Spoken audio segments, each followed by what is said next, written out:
In the book of Revelation, the scripture says concerning the great harlot, Mystery Babylon, that by thy sorceries were all nations deceived.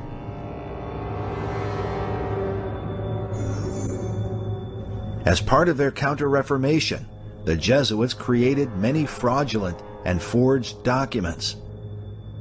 When they could not persuade others by ordinary means, they would literally create historic evidence to support their claims. Sometimes they dug up old bones, pretending that they belonged to some saint. And sometimes they created fake documents. 19th century British historian Thomas Carlyle said that Jesuitism has poisoned the wellsprings of truth in the whole world. Yet long before the Jesuit order was formed, Rome herself had an ancient practice of fraud and deception. What was the purpose of creating all these forgeries? Well, I think it was the enabling the Pope, the papal claims to having absolute power. Anything they could buttress those claims, and that's why they came in. Perhaps the most famous forgery in Rome's long history was the donation of Constantine, a document alleging that the Emperor Constantine the Great gave all the lands of the Western Roman Empire to the Pope as the vicar of the Son of God.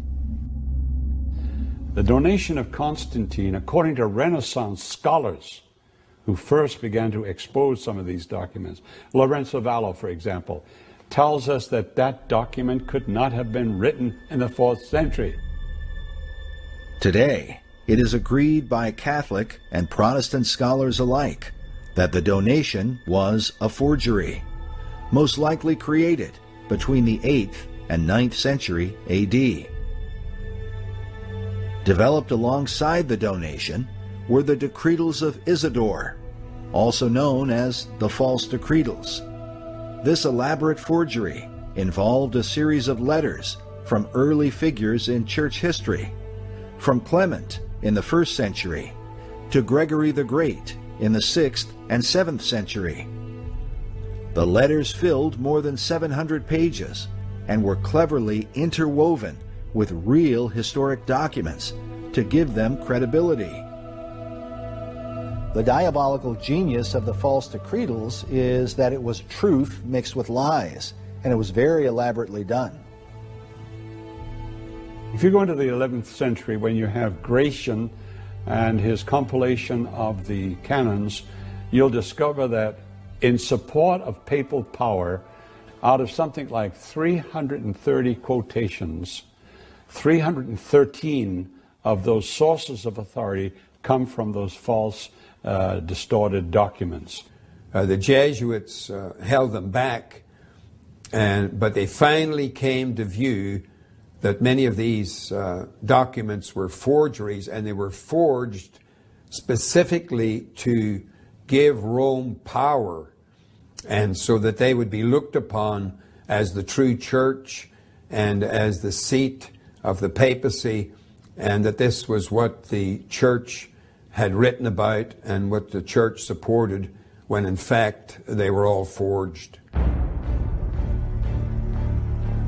The Decretals of Isidore became the cornerstone of canon law during the Middle Ages.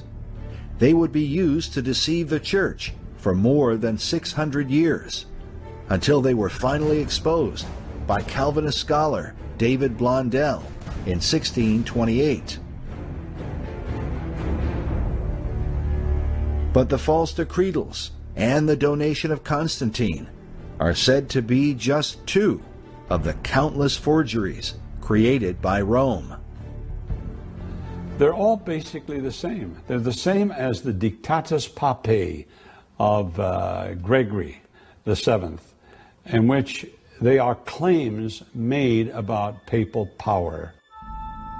Pope Gregory the Seventh was perhaps the most notorious forger ever admitted to by Catholic historians. In the 11th century, he drafted his Dictatus, or list of papal privileges. Among his 27 points, he declared the following: "The Pope can be judged by no one on earth. The Roman Church has never erred, nor can it err until the end of time. The Pope alone can dethrone emperors and kings and absolve their subjects from allegiance. And all princes are obliged to kiss his feet."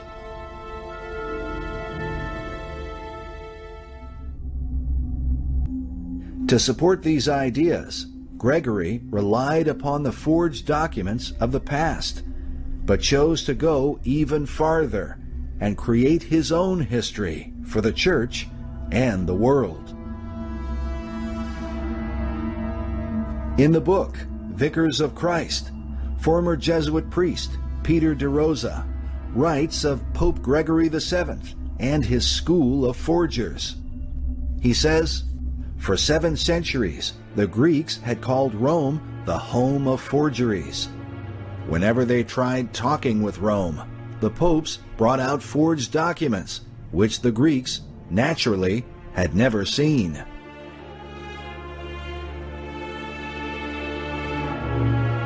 De Rosa says, Gregory went way beyond the donation of Constantine. He had a whole school of forgers under his very nose, turning out document after document with the papal seal of approval to cater for his every need.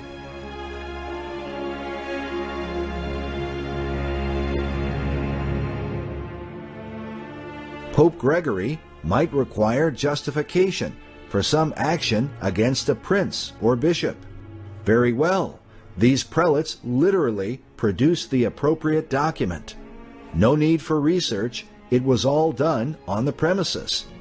Many earlier documents were touched up to make them say the opposite of what they said originally. Some of these earlier documents were themselves forgeries.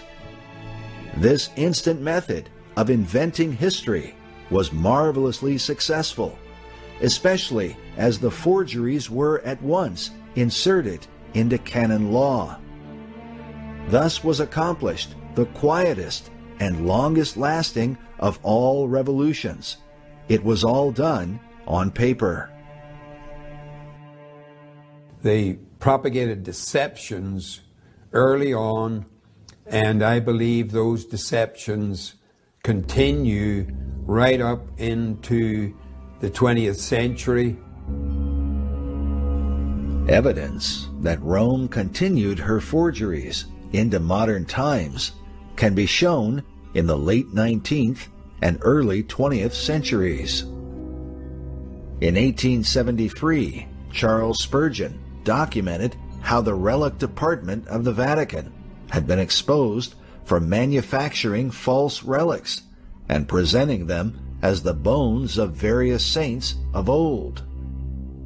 We read that, so far back as 1828, this trade was going on, with pieces of bones of sheep and hares, or of human bones, taken from the catacombs, but such as were probably those of pagans, certainly not of saints and martyrs, whose names they affixed to them.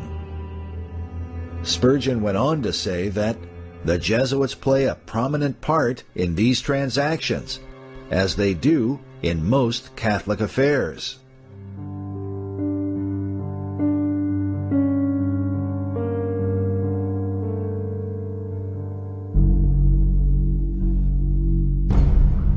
Then, in the 20th century, it appears that Jesuit deception played a role in the 1912 discovery of the Piltdown Man, which was declared to be the missing link that would prove Darwin's theory of evolution. But 40 years after its discovery, Piltdown was proven to be a hoax. The chief culprit in the deception was said to be Charles Dawson, an amateur British archaeologist who sought fame and glory. Yet Dawson did not work alone. His helper was a Jesuit priest named Teilhard de Chardin. In 1980, Harvard professor Stephen Jay Gould would publish his belief that Teilhard himself was a co-conspirator with Dawson, who helped him create the Piltdown hoax. Yet another Jesuit-trained priest named George Lemaitre would further these ideas and develop the Big Bang Theory in 1931. It might be said that no doctrine has been more devastating to faith in the Bible than Darwin's theory of evolution. But was it only coincidence that Charles Darwin himself published Origin of the Species in 1859, the same year that Tischendorf discovered Codex Sinaiticus? Just as La Pereire's theory about men before Adam worked together with Richard Simon's historic criticism, so Darwin's theory of evolution would work alongside Codex Sinaiticus to destroy the faith of countless millions in the Scripture as the inspired and inerrant Word of God.